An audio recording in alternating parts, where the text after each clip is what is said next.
कटक जिला बड़ंबार अधिष्ठात्री देवी मां भट्टारिका गर्भगृह को पशिला बन्या जल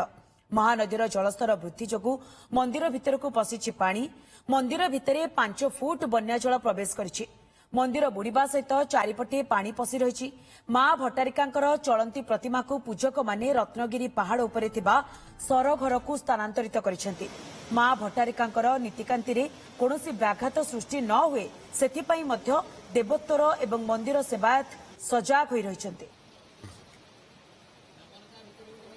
आपण माने देखुचंती मां भट्टारिका मंदिरर गर्भगृह को वर्तमान पानी प्रवेश करिछि जहा फଳରେ कि मांकर पूजार्चना करने अनेक असुविधार सम्मुखीन होइचंती पूजक माने सेथिपई मांकर चलंती प्रतिमा को स्थानांतरित करा जायछि एवं देवोत्तर विभाग मध्य सजाग रहिचंती। अन्यपटे आपण माने जानिचंती दर्शक बंधु महानदी रे जेतेबेले प्रथमे बन्या जल आसे प्रथमे मां भट्टारिका मंदिर ही प्रथमे बुड़ी थाए एवं तापरे हुए तो ये आशंका मध्य करा जाई पारे गां भितर को पानी प्रवेश करि पारे किंतु एपर्यंत गां भितर को पानी प्रवेश करी नहीं किंतु मांकर भट्टारिका मंदिरर जो गर्भगृह रही मांकर से गर्भगृह रे वर्तमान पानी प्रवेश करिछि। तेबे संपर्क रे अधिक सूचना पई नरसिंहपुर प्रतिनिधि सर्वेश्वर स्वाई आम सहित सीधा सड़क मां भट्टारिका मंदिर परिसर जोड़ी होती। सर्वेश्वर मां भट्टारिका मंदिर परिसर रे आपण वर्तमान उपस्थित रही कह जाए जे महानदी रे जेतेबेले बन्या आशंका सृष्टि हुए प्रथमे भट्टारिका मंदिर ही बुड़ी जाए एवं मां को गर्भगृह को पानी प्रवेश करे ग्राउंड रे आपण स्थिति वर्तमान कौन देखुचंती सर्वेश्वर?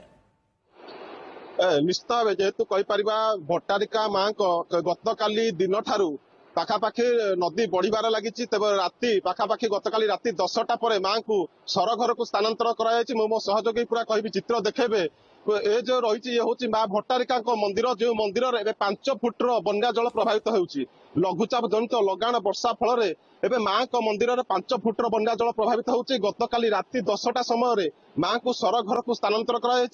मां सठिक भाव नीतिकांति चली एने प्रशासन पक्षर देवोत्तर विभाग पक्षर सठिक भाव कि लोक आसी भक्त मैंने दर्शन करेंगे और ब्यारिकेटिंग व्यवस्था कर पुलिस प्रशासन सजग रही देवोत्तर विभाग सजग रही जेहेतु लोक मैंने बहु संख्यार दर्शक मैंने देखापी आसुंच जो बन्यार जो दृश्य से बन्या दृश्य देखापी जेहेतु आखपाख अंचल लोक मैंने भिड़ जमाऊँच से पुलिस प्रशासन से आसवे ना पाखक दूर ठिया देखिए से नहीं व्यवस्था कर मंदिर प्रशासन सजग रही आम पाखे मंदिर पूजक अच्छा सहित आलोचना करवा आज्ञा कौन कह जेहेतु मां बन्यारे केमती पूजा अर्चना चली मां को क्यों रखा जाए? काली राति 10 रे मां को स्थानांतरित करागला मां गर्भगृह भितर 3 फुट रु 4 फुट पानी चली मां को राति रखला राति 3:30 मां मार्जना कार्य सरी मंगल आलती सरी बल भोग सरी समस्त सेवासी मैंने उपस्थित हो मां कार्य साहाय्य करुछंती उपस्थित समस्ते अच्छा राति सारा उजागर ही रचंती तहसिल स्टाफ भी अच्छा आमर पुलिस प्रशासन अच्छा समस्त भक्त मान बारण कर नदी गृह भर को जावाई एपर्यंत मां नीतिकार सुचारू रूपे चली कौन बाधा ना नदी भी बढ़ी चली मां को क्यों जगह रखा जाए जेहेतु रखा जाए रोषे घर आउ अन्य कौन व्यवस्था ना यहाँ हूँ एक दुखदायक आगुरी मां बन्यास्थली थिला सेठी मां कार्य सुचारू रूपे चलुला ये रोष घर गोटे सरघर अच्छी से रोषे होठी मां पूजा अर्चना होठू आम सेवासी मैंने रोचंती सेठी सब मां आसबाब पत्र रोचे बहुत असुविधार सम्मुखीन होवासी बहुत असंतुष्ट होती।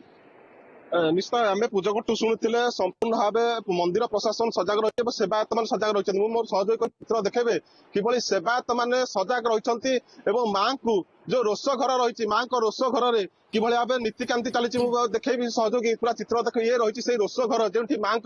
नीतिकांति चली मां सुरुखुरे नीतिकांति समस्त पूजक मैंने सजग रही गत काली राति ठारू समस्त पूजक मैंने सजग रही मां नीतिकांति करें कह पुलिस प्रशासन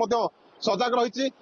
जेहेतु भक्त मैंने बहु संख्यार आसुंच आखपाख अंचल लोक मैंने आसुंच से पुलिस प्रशासन जदि कह आखपाख अंचल जो चाष जमी गुड़िक कथा जदि कह ବନ୍ୟାରେ ପ୍ରଭାବିତ ହୋଇଛି ଆଖପାଖ ଅଞ୍ଚଳର କଣ୍ଡା ଏବଂ ଶଶାଙ୍ଗ କରଡିବନ୍ଧ ଅଞ୍ଚଳ ଯେଉଁ ଚାଷ ଜମି ଗୁଡିକ ରହିଛି ତାହା ମଧ୍ୟ ବ୍ୟାପକ କରି କହିବା ଫସଲ ମଧ୍ୟ ନଷ୍ଟ ହୋଇଛି ଏବଂ ଚାଷ ଜମି ଗୁଡିକ ପ୍ରଭାବିତ ହୋଇଛି। ସେଠାରେ ଚାଷ ଜମିରେ ଏବେ ପାଖାପାଖି 4 ରୁ 5 ଫୁଟର ପାଣି ପ୍ରଭାବିତ ହୋଇଛି, ଯାହାଫଳରେ ସର୍ବେଶ୍ୱର ପ୍ରଶାସନ ଚାଷୀଙ୍କର କେତେ ସଜାଗ ରହିଛି ସେଠାରେ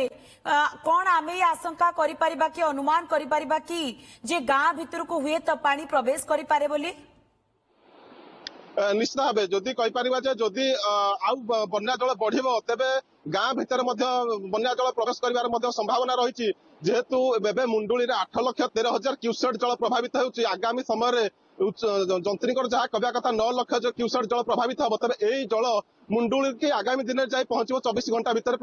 ଏଇଠୁ ଗଲା ପରେ ମୁଣ୍ଡୁଳିରେ ପହଞ୍ଚିବ। ତେବେ ଏଇ ଜାଗାରେ ମଧ୍ୟ ଏବେ ଜଳସ୍ତର ଧୀରେ ଧୀରେ ବଢିବାରେ ଲାଗିଛି। ଗତ କିଛି ସମୟ ପୂର୍ବରୁ ଆମେ ଦେଖୁଥିଲୁ ଫୁଟେ ଜଳ ତଳେ ଥିଲା, ଏବେ 1 ଫୁଟ ଜଳ ମଧ୍ୟ ବଢିବାରେ ଲାଗିଲାଣି। ତେବେ ଆଗାମୀ ସମୟରେ ମଧ୍ୟ ଆହୁରି ଜଳସ୍ତର ବଢିବ, ଏହାକୁ ନେଇ ମଧ୍ୟ ସମ୍ଭାବନା ରହିଛି। ओके सर्वेश्वर स्थिति उपरे नजर रखितांतु बहुत बहुत धन्यवाद आपनकर तमाम सूचना पाए।